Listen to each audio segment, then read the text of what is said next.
second video for Black History Month. We will be talking about Marsha P. Johnson.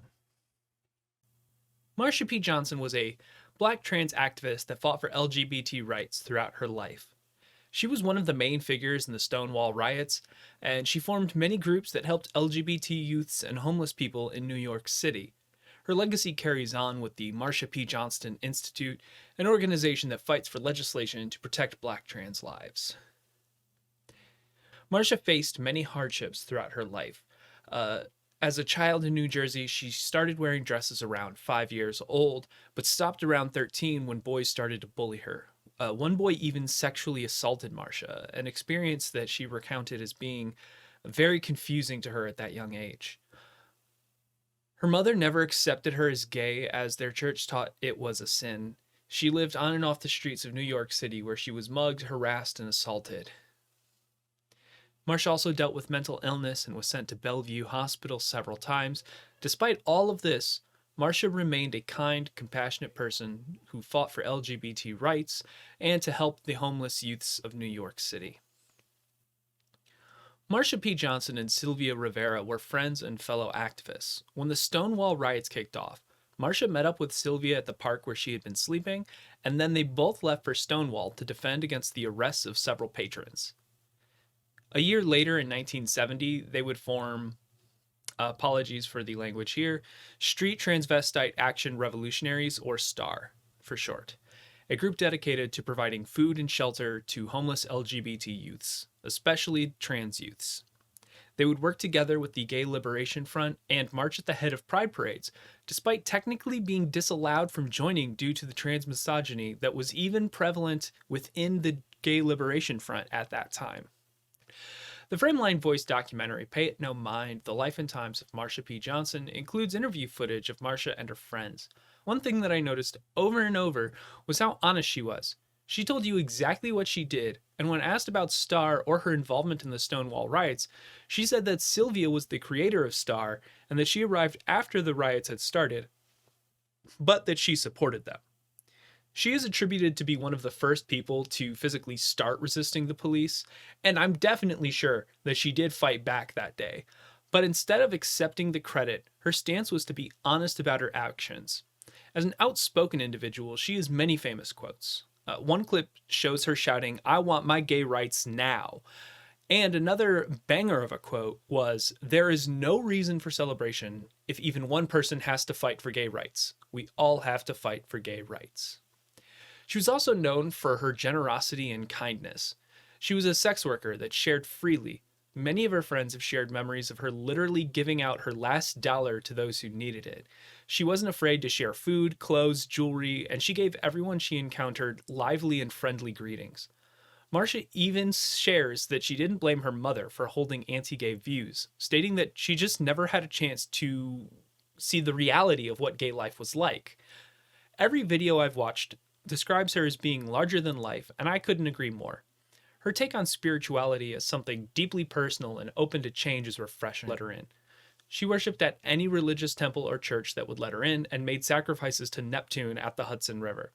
She claimed that she was married to Jesus at 16, and no matter what, he had her back. The only thing she preached was to respect and love each other as brothers and sisters, and fought for the rights of LGBT people everywhere. I'm going to do my best to honor her wishes on the matter, but I also want to address her death. For the record, she did not want people to be sad and mopey or cry for her, but rather to dance and enjoy themselves, to celebrate her life and work to continue fighting for the rights of gay people everywhere.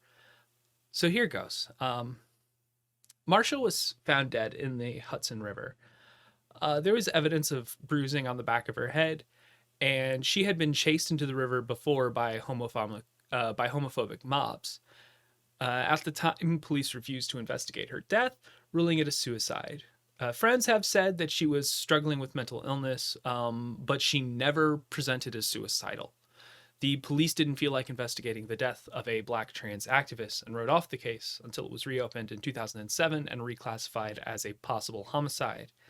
I guess better late than never. Marsha was a wonderful and kind person who, despite suffering from discrimination, bigotry, and abuse, mental illness, all kinds of things. She continued to fight for the rights of LGBT people everywhere. This Black History Month, remember that the fight for equal rights is not over until everyone has those rights. If possible, I'd encourage you to donate to the Marsha P. Johnson Institute.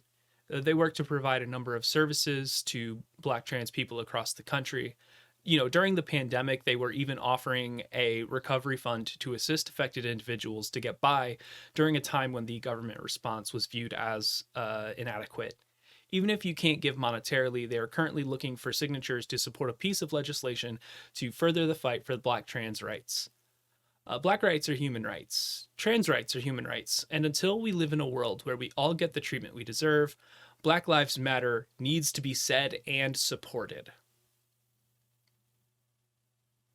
Thank you for watching. If you want to learn more, I seriously can't recommend the Frameline video documentary enough.